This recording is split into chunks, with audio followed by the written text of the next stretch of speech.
दोस्तों इन्वायरमेंट के ये क्वेश्चंस सभी एग्ज़ाम्स के लिए इम्पॉर्टेंट हैं, पर इन क्वेश्चंस का जो लेवल है वो मेनली यूपी टेट और सुपर टेट के लेवल का ही है। आइए वीडियो स्टार्ट करते हैं। भारत में सबसे पहले जैव विविधता अधिनियम कब पारित किया? 2002 में। भारत ने सबसे पहले जैव विविधता अधिनियम 2002 में पारित किया। इससे रिलेटेड कुछ पॉइंट्स आपको पता होने चाहिए। जैसे जैव विविधता का जनक E.O. विल्सन को माना जाता है और हर वर्ष 22 मई को जैव विविधता दिवस मनाया जाता है, जबकि विश्व के कई देश 29 दिसंबर को जैव विविधता दिवस मनाते हैं। जैव विविधता न्यूनतम ध्रुवों पर होती है। ध्रुवों पर जैव विविधता सबसे कम होती है और सबसे अधिक जैव विविधता ब्राज़ील देश में पाई जाती है। ये कुछ पॉइंट्स आपको पता होना चाहिए। इसके अलावा संयुक्त राष्ट्र ने 2010 में अंतर्राष्ट्रीय जैव विविधता दशक घोषित किया था। 2010 को अंतर्राष्ट्रीय जैव विविधता दशक के रूप में घोषित किया था। भारत में सबसे ज़्यादा जैव विविधता कहाँ पाई जाती है? पश्चिमी घाट पर। भारत में पश्चिमी घाट पर जैव विविधता सबसे अधिक पाई जाती है। राष्ट्रीय जैव विविधता प्राधिकरण का मुख्यालय भारत में कहाँ है? चेन्नई में। संयुक्त राष्ट्र द्वारा कौन से दशक को जैव विविधता दशक घोषित किया गया है? 2011 से 2020 के पीरियड को संयुक्त राष्ट्र के द्वारा जैव विविधता का दशक घोषित किया गया है। भारत का राष्ट्रीय जैविक उद्यान कहाँ स्थित है? नई दिल्ली में। राजीव गांधी नेशनल पार्क कहाँ है? कर्नाटक में। नागरहोल राष्ट्रीय पार्क को अन्य किस नाम से जानते हैं? नागरहोल राष्ट्रीय पार्क को राजीव गांधी नेशनल पार्क के नाम से जानते हैं और नागरहोल राष्ट्रीय पार्क कर्नाटक में है। शीत मरुस्थल जैव मंडलीय आरक्षित क्षेत्र किस राज्य में है? हिमाचल प्रदेश में। रोहिला राष्ट्रीय उद्यान किस राज्य में है? हिमाचल प्रदेश में। कौन सा राज्य साइबेरियन सारस के लिए आदर्श प्राकृतिक निवास है? राजस्थान। दोस्तों साइबेरियन सारस पक्षी ये रूस के साइबेरिया इलाके से आते हैं। इन्हें साइबेरियन पक्षी कहते हैं। इन पक्षियों की खासियत ये है कि इनकी स्मरण शक्ति मानव से 10 गुना अधिक होती है। उसी की बदौलत वे 4000 किलोमीटर का सफ़र बिना भूले भटके तय कर लेते हैं। सर्दियों में साइबेरिया में बहुत अधिक बर्फ़ पड़ने की वजह से ये सभी पक्षी भारत में चले आते हैं। और भारत में कहाँ आते हैं? राजस्थान के केवलादेव पक्षी विहार में आ जाते हैं। भारत के किस राज्य में सर्वाधिक संख्या में वन्यजीव अभयारण्य है? मध्य प्रदेश में। भारत के मध्य प्रदेश राज्य में सबसे अधिक वन्यजीव अभयारण्य हैं। मध्य प्रदेश में कुल मिलाकर के 22 राष्ट्रीय उद्यान हैं।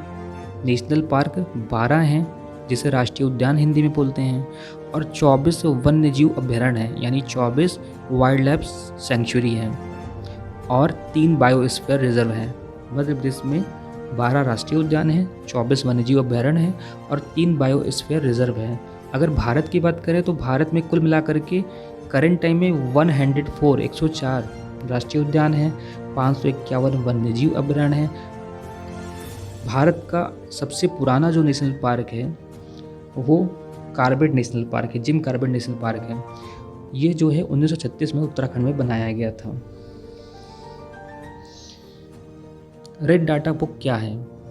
रेड डाटा बुक एक ऐसी बुक होती है जिसमें जो जीव या पौधे संकट की स्थिति में है, यानी जिन जीवों या पौधों के ऊपर खत्म होने का खतरा मंडरा रहा है, एक्सटिंक्ट होने का खतरा मंडरा रहा है, उन सभी जीव और पौधों की लिस्टिंग की जाती है रेड डाटा बुक में। रेड डाटा बुक किस अंतर्राष्ट्रीय संगठन के द्वारा निकाला जाता है? IUCN के द्वारा। IUCN का फुल फॉर्म है international union for conservation of nature. IUCN का हेडक्वार्टर कहाँ है? स्विट्जरलैंड देश के ग्लैंड में। स्विट्जरलैंड देश के ग्लैंड में IUCN का हेडक्वार्टर है। रेड डाटा बुक को पहली बार कब प्रदर्शित किया गया था? 1966 में। रेड डाटा बुक में संकटापन्न जीवों को किस रंग से दर्शाया गया है? यानी जो जीव जिन जीवों के ऊपर खतरा मंडरा रहा है उन जीवों को किस कलर से दर्शाया जाता है? पिंक कलर से। रामसर संधि किससे संबंधित है? रामसर संधि आर्द्र भूमि के संरक्षण से संबंधित है। आर्द्र भूमि क्या होती है? आर्द्र भूमि का मतलब है नमी या दलदल वाले क्षेत्र को ही आर्द्र भूमि कहते हैं। इसे इंग्लिश में वेटलैंड बोलते हैं। जिस तरह से मानव के शरीर में किडनी सफाई करने का काम करती है, उसी प्रकार से यह आर्द्र भूमि यानी वेटलैंड जल को प्रदूषण से मुक्त करती है। आपको ये याद रखना है कि उत्तर प्रदेश में कुल 10 रामसर साइट हैं और तमिलनाडु में सबसे अधिक 14 रामसर साइट्स हैं। अगर करेंट टाइम की बात करें तो भारत में टोटल 75 रामसर साइट्स हैं।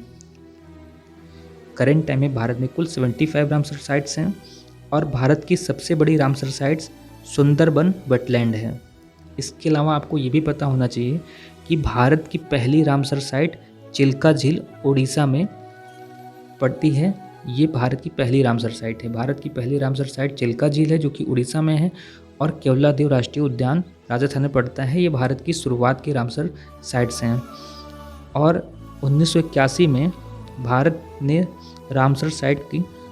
को रामसर साइट की सूची में शामिल किया गया था 1981 में। ये कुछ इंपॉर्टेंट पॉइंट आपको पता होना चाहिए। इसके अलावा 1-2 पॉइंट और मुझे याद आ रहा है कि हिमाचल प्रदेश में रेणुका वेटलैंड भारत का सबसे छोटा वेटलैंड है, यानी सबसे छोटी आर्द्रभूमि भारत में हिमाचल प्रदेश में रेणुका वेटलैंड है। और सबसे बड़ी कौन सी है? सबसे बड़ी रामसर साइट सुंदरबन वेटलैंड है। इसके अलावा सबसे अधिक रामसर स्थलों वाला देश कौन सा है? यूके यानी कि इंग्लैंड। इंग्लैंड में 175 रामसर साइट्स हैं और मैक्सिको में 142। ये कुछ इंपॉर्टेंट पॉइंट आपको पता होने चाहिए। विश्व आर्द्रभूमि दिवस कब मनाया जाता है? 2 फरवरी को। विश्व आर्द्रभूमि दिवस हर वर्ष 2 फरवरी को मनाया जाता है। देखिए, रामसर साइट्स होता क्या है? रामसर एक शहर यानी एक नगर का नाम है जो कि कैस्पियन सागर के तट पर ईरान देश में है।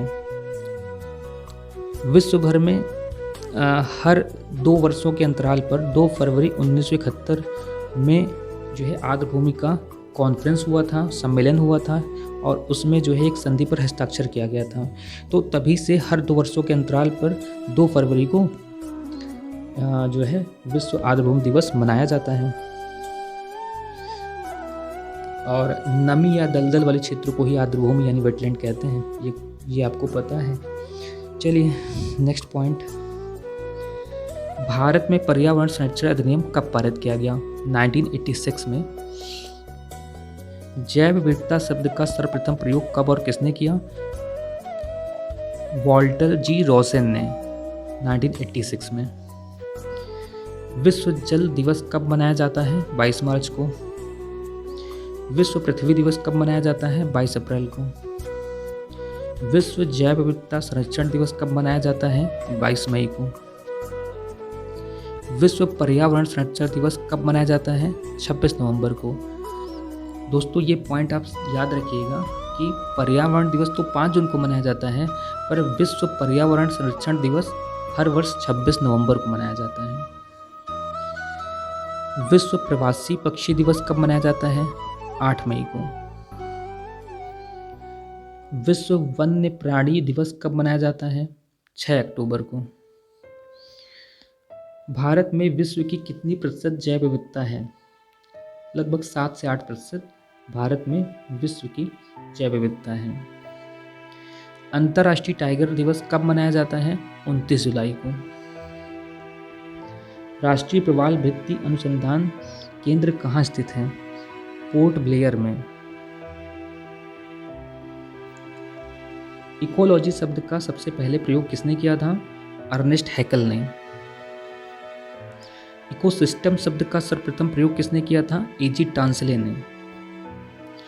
बायोस्फीयर रिजर्व शब्द का सबसे पहले प्रयोग एडवर्ड सुएस ने किया था। एडवर्ड सुएस ने बायोस्फीयर रिजर्व का सबसे पहले प्रयोग किया था। भारत में प्रोजेक्ट टाइगर कब शुरू किया गया? 1973 में। प्रोजेक्ट टाइगर क्या है दोस्तों? एक्चुअली शताब्दी की शुरुआत में, जब 20वीं शताब्दी की शुरुआत में देखा गया था कि बाघों की आबादी लगभग 5000 से अधिक थी, पर 1973 में अधिकारियों ने पाया कि बाघों की आबादी 5000 से घट करके अब 1827 मात्र रह गई है। तो देशों में बाघों को बचाने के लिए भारत सरकार ने 1 अप्रैल 1973 में प्रोजेक्ट टाइगर योजना की शुरुआत की और इसके तहत उत्तराखंड के कॉर्बेट नेशनल पार्क जो है सबसे पहला नेशनल पार्क बनाया गया, मतलब इसी में शुरुआत किया गया बाघों को बचाने के लिए। तो प्रोजेक्ट टाइगर 1973 में शुरू किया गया था।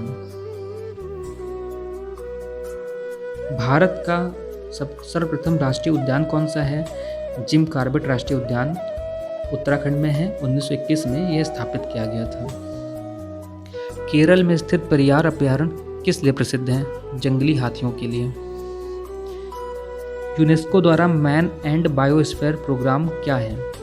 इसकी शुरुआत कब हुई? यूनेस्को का मैन एंड बायोस्फीयर कार्यक्रम का मुख्य उद्देश्य लोगों एवं उनके पर्यावरण के मध्य संबंधों में सुधार लाना है। इसकी शुरुआत 1971 में हुई है, यानी मैब कार्यक्रम की शुरुआत 1971 में हुई है। भारत में ताजे पानी की सबसे बड़ी झील कौन सी है? लोकटक झील भारत में ताजे पानी की सबसे बड़ी झील है, जो कि मणिपुर में स्थित है। नंदा देवी जैव मंडल आरक्षित क्षेत्र किस राज्य में स्थित है? उत्तराखंड में। भारत में हाथी परियोजना कब शुरू की गई? 1992 में।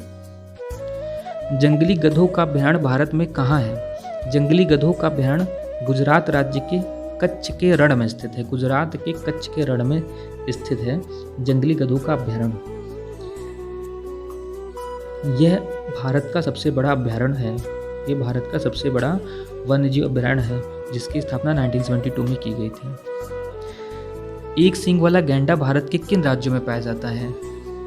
असम के काजीरंगा नेशनल पार्क में एक सींग वाला गैंडा पाया जाता है और साथ ही पश्चिम बंगाल में भी पाया जाता है।